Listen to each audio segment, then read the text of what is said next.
everyone, today I want to talk about 10 practical strategies how to become a more engaging parent.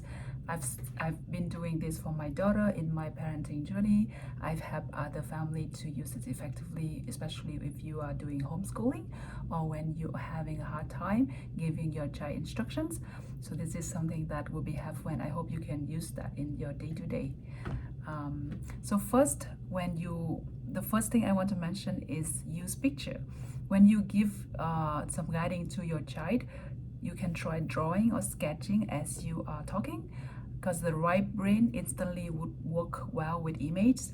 So when you say, let's be quiet as a cat, and now you can actually sketch a cat, and then they will imagine the cat instantly and they will follow along with joy. So that's something I find really helpful while teaching. The second one is to use positive form.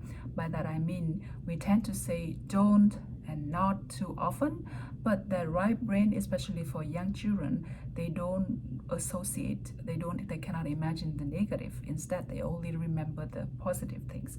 So let's say if you say don't touch the soup, it's hot, then you can say keep hands to yourself.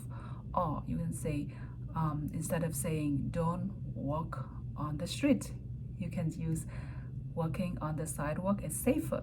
So you do redirect them by using the positive form, and that will help them to imagine the positive language and follow through.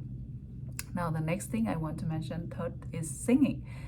Singing is very, very attractive to young children. If you turn a direction into a singing tune, they will instantly get hooked. For example, I sometimes sing this song to my daughter. I'm a big, big wolf, I will carry you inside. So that's when we try to transition her from an outdoor into indoor environment. And then she will laugh along, and then she will not hesitate, she will not fight going inside. So singing really helps because the right brain in young children are hungry for music and melodies.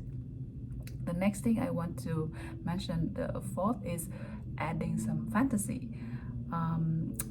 Sometimes when you teach them to do some math problem, they cannot sit for too long and they feel bored. I start to introduce some miniatures, some figures like this. I can say, I am bear. What about I try to solve half of the problem, and Tom, you're gonna solve half of the problem, and every time you make something work, you get a point. You want to win with me?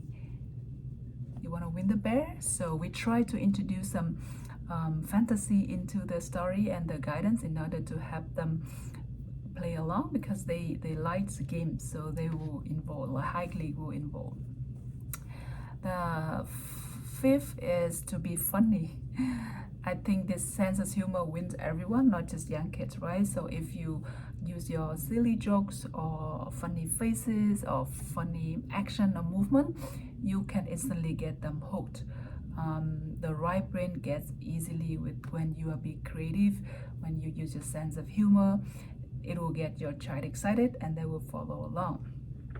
Now, next thing is fourth is relationship first. Now, why do I say this? A lot of time parents are stressed about how much is a cost of a class, how much pressure you want your child to be able to read faster.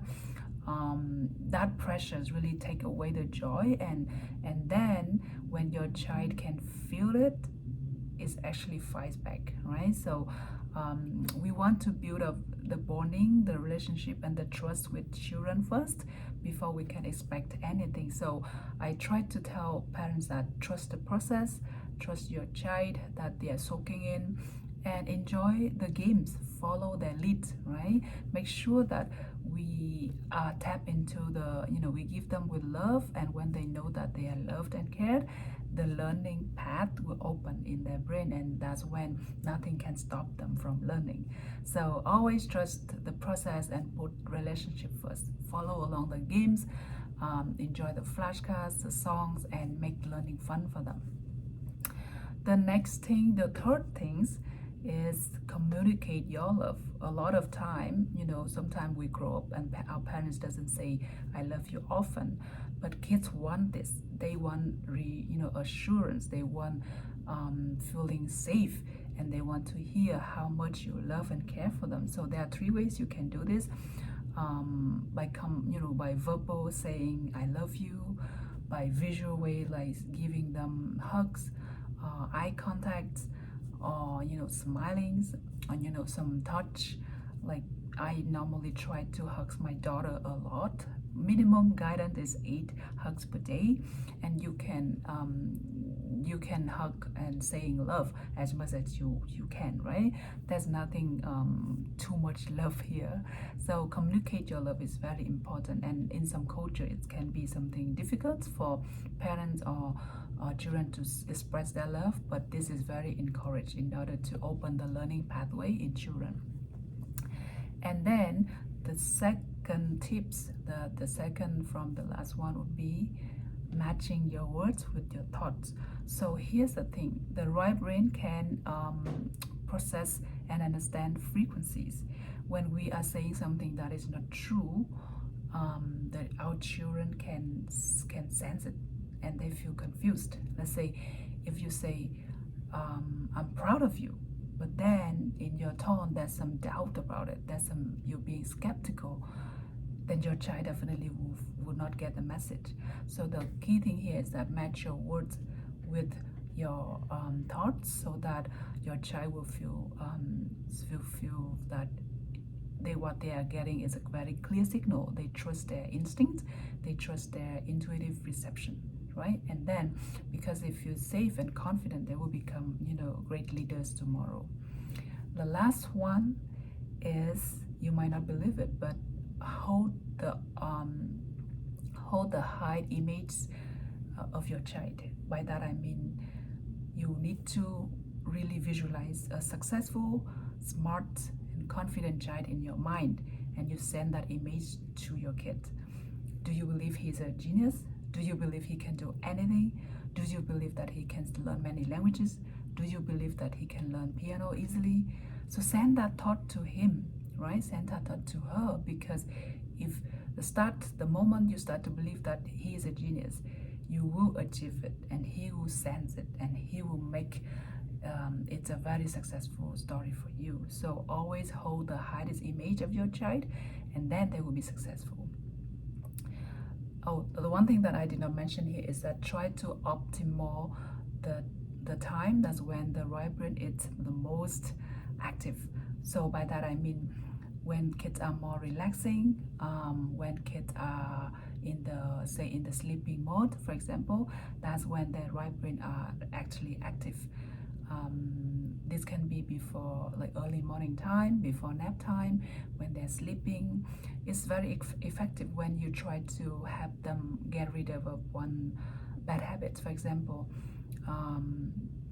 using this time to share your thought with them, talk to them, help them to process their negative thoughts in their mind, or even try to create bonding with them, right? So the one thing that I try to do during all of this optimal brain time is to communicate my love to them, to share with them what I expect from them. Say things you can learn from this script. Say, Mama loves you, you are so important, you are special, you are cared, and I love you. And then if you want to change some bad habits, say your kid needs to drink more water, and you say, I love you, you're important, you are cared for, you're special, you can do anything. I need you to drink more water during the day. When you play, drink more water. After you eat, drink more water. And then you continue with that. I think maybe for 1 week, 10 days, or even 20 days, and see the results. Because when you send a message to your child during those optimal time of their brain, the message will get to their brain, and they start to believe that, imagine that, and they will do it. So trust me, try this and see what you achieve. All of the techniques is technically help you not only to become a more engaging parent, but ultimately create a more loving and bonding relationship with your child. And when you believe in your child, you are creating a happy child, a confident child, and they can achieve anything. You know, the sky is limit for them. I hope this is helpful. Try to subscribe, and then I see you in the next video. Bye.